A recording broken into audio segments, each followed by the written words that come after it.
মুখ্যমন্ত্ৰীয়ে কৈ আছে যে জুবিন গাৰ্গক ন্যায় প্ৰদান কৰিম, কেতিয়াবাতো তেখেতে ইতিমধ্যে প্ৰদান কৰিলো বুলিয়ে কৈ দিয়ে যে আমি ন্যায় দিলো।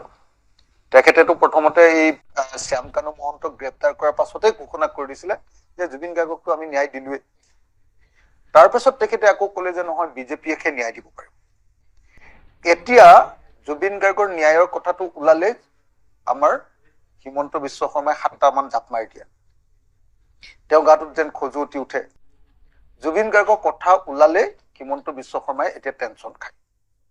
সেইকাৰণে আমি ভয় খাই আছো যে হিমন্ত বিশ্ব শৰ্মাই বা জুবিন গাৰ্গৰ মৃত্যুৰ চাৰ্জশ্বিটক লৈ কি খেলা খেলে।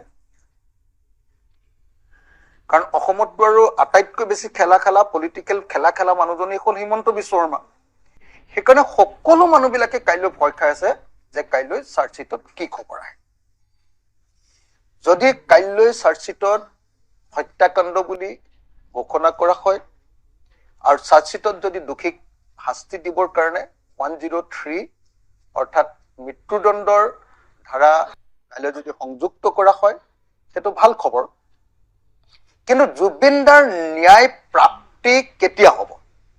জুবিনদাৰ ন্যায় প্ৰাপ্তি হ'ব যেতিয়া প্ৰকৃত অৰ্থত জুবিনদাৰ হত্যাকাৰী বা জুবিনদাৰ মৃত্যুৰ কাৰণে জগৰীয়া মানুহবিলাকে প্ৰকৃত অৰ্থত শাস্তি কি মৃত্যুদণ্ড অথবা 105ৰ অধীনত যাৱজ্জীৱন কাৰাদণ্ড পাব। এতিয়া এখন চাৰ্জশ্বিট দি দিলে কেতিয়াও ন্যায় দিয়া নহয়। চাৰ্জশ্বিট এখনত 1000টা কথা থাকিব পাৰে। হিমন্ত বিশ্ব শৰ্মাৰ বিৰুদ্ধে যিখন চাৰ্জশ্বিট আছিলে আপোনাৰ শৰ্মা যে কি মানৱেন্দ্ৰ শৰ্মাৰ হত্যাকাণ্ডৰ, সেই চাৰ্জশ্বিটখনকো হিমন্ত বিশ্ব শৰ্মাই কোৰ্টৰ পৰাই নাইকিয়া কৰি পেলালে।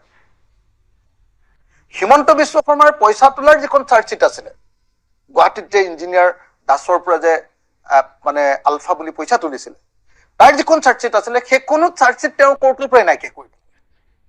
গতিকে চাৰ্জশ্বিট এখন দিয়াটোৱে শেষ কথা নহয়।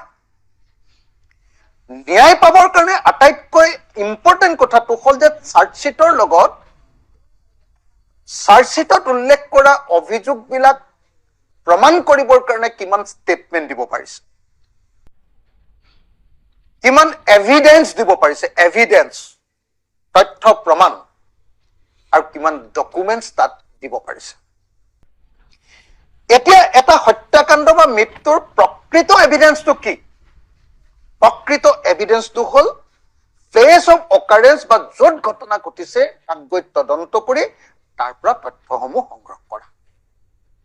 কিন্তু দুৰ্ভাগ্যবশতঃ আমাৰ জুবিনদাৰ মৃত্যুৰ যি ঘটনা সেই ঘটনাৰ তথ্য সংগ্ৰহ কৰিবলৈ আইঅ' যোনে তথ্য আনে, ইনভেষ্টিগেটিং অফিচাৰ বা তদন্তকাৰী বিষয়া অথবা CIO চিফ ইনভেষ্টিগেটিং অফিচাৰ, তেওঁলোক এবাৰো এতিয়ালৈকে ছিংগাপুৰলৈ যোৱা নাই। সেইকাৰণে মই বাৰম্বাৰ কৈ আছো যে নগৈ গড়গাঁৱৰ বাতৰি কেতিয়াও কোৰ্টৰ কেছত দিব নোৱাৰি। কোৰ্টৰ কেছত যদি সঁচাকে দোষী সাব্যস্ত কৰিব লাগে দোষী হিচাপে, তেতিয়াহ'লে সঁচা-সঁচি তথ্য প্ৰমাণ, সঁচা-সঁচি ডকুমেণ্ট আৰু সঁচা-সঁচি ষ্টেটমেণ্ট দিব লাগিব। কিন্তু সেই কামটো এতিয়ালৈকে কৰা নাই। সেইকাৰণে মই বাৰম্বাৰ কৈ আছো যে কাইলৈ চাৰ্জশ্বিটখন দিয়ক। এই চাৰ্জশ্বিটখনৰ পৰা কিন্তু কোনো পধ্যে তাত হত্যাকাণ্ড বুলি লিখি দিলেও জুবিনদাৰ মৃত্যুৰ কাৰণে জগৰীয়াসকলে শাস্তি নাপায়। যেতিয়ালৈকে ছিংগাপুৰত গৈ তদন্ত কৰি তাৰ পৰা এভিডেন্স, তাৰ পৰা ডকুমেণ্টছ আৰু তাৰ পৰা ষ্টেটমেণ্ট নাপায়। সেইকাৰণে মই ভাবো যে দ্বিতীয়খন চাৰ্জশ্বিট দিব লাগিব ছিংগাপুৰলৈ গৈ। ছিংগাপুৰলৈ গৈ ছেকেণ্ড পাৰ্টৰ চাৰ্জশ্বিটখন দিব লাগিব। সেইকাৰণে মই কাইলৈ চাৰ্জশ্বিটখনক পাৰ্ট 1 চাৰ্জশ্বিট বুলি কৈছো। ছেকেণ্ডখনক আচলতে এনেকে চাৰ্জশ্বিট দিবই নাপায়। এনেকে যিটো চাৰ্জশ্বিট দিছে এইটো হ'ল একেবাৰে ঘটনাটো পৰা দোষীক বচাবৰ কাৰণে দিয়া চাৰ্জশ্বিটে হয় আচলতে। সেইকাৰণে মই তথাপিও যিহেতু জুবিন গাৰ্গ আৰু যিহেতু মুখ্যমন্ত্ৰীয়ে কৈ আছে যে আমি ভাল চাৰ্জশ্বিট দিছো, সেইকাৰণে মই মনে মনে আছো। কিন্তু যদিহে আচলতে জুবিন গাৰ্গৰ হত্যাকাৰীবিলাকক ধৰিব লাগে, প্লেচ অফ অকাৰেঞ্চ ছিংগাপুৰলৈ গৈ তদন্ত কৰে। ছিংগাপুৰৰ যিটোপা সাগৰত যিখন সাগৰত যিটোপা পানীত পৰি জুবিনদাৰ মৃত্যু হ'ল, সেই পানীটোপা নোচোৱাকে, সেই পানীটোপা চাবলৈ নোযোৱাকে, তাত তদন্ত নকৰাকে, তাত স্কেচ পেন নৰাকাকে তাৰ মানুহৰ ষ্টেটমেণ্ট নোলোৱাকে সাগৰৰ সেই জাহাজৰ ইয়াতখনৰ কেপ্টেইনজনক ননাকে তেওঁৰ ষ্টেটমেণ্ট নোলোৱাকে আৰু তাৰ সেই জাহাজখনৰ ভিডিঅ'বিলাক অথেণ্টিকেটেড কৰি চিচিটিভি কেমেৰাবিলাক অথেণ্টিকেটেড কৰি তাৰ পৰা ননালৈকে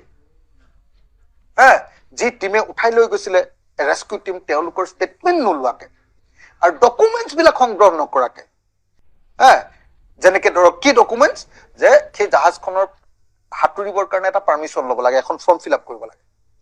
সেই ফৰ্ম ফিল আপখনত জুবিন দাই তেওঁৰ বেমাৰ আছে বুলি লিখি দিছিলে নে নাই, সেইটো ডকুমেণ্ট বুলি কয়। সেই ডকুমেণ্টটো ননাকে কেতিয়াও এই মৃত্যুৰ কাৰণে জগৰীয়াসকলক কেতিয়াও ফাঁচি দিব। এই কাম নকৰাকে যিটো চাৰ্জশ্বিট দিছে ছিংগাপুৰলৈ নোযোৱাকে, এই চাৰ্জশ্বিটটো ডেফিনেটলি এইটো এটা অসম্পূৰ্ণ চাৰ্জশ্বিট। আৰু যদি অকল এই চাৰ্জশ্বিটটোৱে দিয়ে তাৰ পাছত যদি চাৰ্জশ্বিট নিদিয়ে তেতিয়াহ'লে এই চাৰ্জশ্বিটটোক মই কম ভুৱা চাৰ্জশ্বিট। কিন্তু যদি এইটো চাৰ্জশ্বিট দিয়ে আকৌ এবাৰ চাৰ্জশ্বিট দিয়ে, দুবাৰ তিনিবাৰ দি চাৰ্জশ্বিট দি যদি কৰি দিয়ে তেতিয়াহ'লে মই কম যে নাই ঠিকে আছে বাৰু, এইটো খণ্ড 1 চাৰ্জশ্বিট। সেইকাৰণে মই আজিৰ দিনটোত অসমৰ মুখ্যমন্ত্ৰী ডাঙৰীয়াৰ প্ৰতি আহ্বান জনাইছো, মুখ্যমন্ত্ৰী ডাঙৰীয়া আমাক আভুৱা নাভাৰিব। কাৰণ 6 মাহৰ পাছত আমি অসমৰ মানুহ চবেই গম পাই যাম আপুনি কি কৰিছে। কাৰণ 6 মাহৰ পাছত ইলেকশ্যন শেষ হোৱাৰ লগে লগে যেতিয়া কোৰ্টত কেছ আৰম্ভ হ'ব, চাৰ্জ ফ্ৰেম কৰিব যিদিনা, সেইদিনাই আপুনি যিধৰণে তদন্ত কৰিছে এই তদন্তটোত অকল হত্যা যদি কৰিছে তাৰ মটিভটো কি উদ্দেশ্যত, টকা ল'বৰ কাৰণে হত্যা কৰিছে নেকি, এইটোহে তদন্ত কৰি আছে। হত্যাকাণ্ডটোৰ তদন্ত এতিয়ালৈকে হোৱা নাই আৰু তাৰ চাৰ্জশ্বিট বনাব ইয়াত বহি নোৱাৰে। দ্বিতীয় কথা, মই বাৰম্বাৰ কৈ আছো যে ছিংগাপুৰৰ পৰা তথ্য আনিবলৈ হলে কোৰ্টৰ জৰিয়তে লেটাৰ ৰেগুলেটৰী বা লেটাৰ অফ ৰিকুৱেষ্টৰ জৰিয়তে আনিব লাগে, কোৰ্টৰ জৰিয়তে। মুখ্যমন্ত্ৰীয়ে কৈছে যে নহয়, অকল MLAT বুলি যিখন চুক্তি আছে সেই চুক্তিৰ অধীনত হেৰিয়াৰ পৰা তথ্য আনিলে হ'ল। মাদ্ৰাজ হাইকোৰ্টে স্পষ্টকে কৈ থৈছে যে সেই তথ্য তেনেকে আনিলে নহব, MLATৰ জৰিয়তে আনিলেও নহব যদি সেই লেটাৰ্ছ ৰেগুলেটৰী দি অনা নহয়। ঠিক আছে, সেইকাৰণে মই স্পষ্টকে আপোনালোকক ক'ব খুজিছো যে যিটো কেছত ছিংগাপুৰ গভৰ্ণমেণ্টে কৈছে যে ছিংগাপুৰত যিটো ঘটনা ঘটিলে জুবিন গাৰ্গ, সেই ঘটনাটোত কোনো ফাউল প্লে নাই, তাত কোনো বেমেজালি হোৱা নাই, হত্যাকাণ্ড হোৱা নাই, গণ্ডগোল নোহোৱাকে অকল পানীত ডুবিহে মৰিছে নিজে নিজে, এই বুলি ইতিমধ্যে ছিংগাপুৰে মানে আপোনাৰ প্ৰাথমিক প্ৰতিবেদন দি থৈছে। তাৰপিছত ছিংগাপুৰৰ পৰা যদি তথ্যও আনে তাৰ পৰা কি শাস্তি হ'ব আপুনি কওক। ইয়াত একো তদন্তই কৰা নাই, কৈছে যে ছিংগাপুৰৰ পৰা আমি ডাইৰেক্টলি গভৰ্ণমেণ্টৰ পৰা তথ্য আনিম। গভৰ্ণমেণ্টে কৈ দিলে যে তাত হত্যাকাণ্ড হোৱাই নাই, তেতিয়াহ'লে সেই তদন্তৰ পৰাতো আমাৰ একো লাভ নহ'ব। কথাটো বুজিছে নাই বা, যুক্তিটো বুজি পাব লাগিব অসমীয়া মানুহ।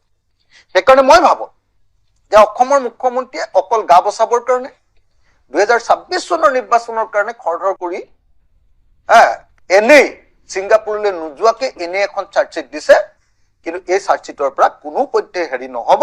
আৰু সেইকাৰণে মই দ্বিতীয় চাৰ্জশ্বিট তৃতীয় চাৰ্জশ্বিট দি ছিংগাপুৰলৈ গৈ তদন্ত কৰি আৰু তাৰ পাছত ছিংগাপুৰ গভৰ্ণমেণ্টৰ পৰা আপোনাৰ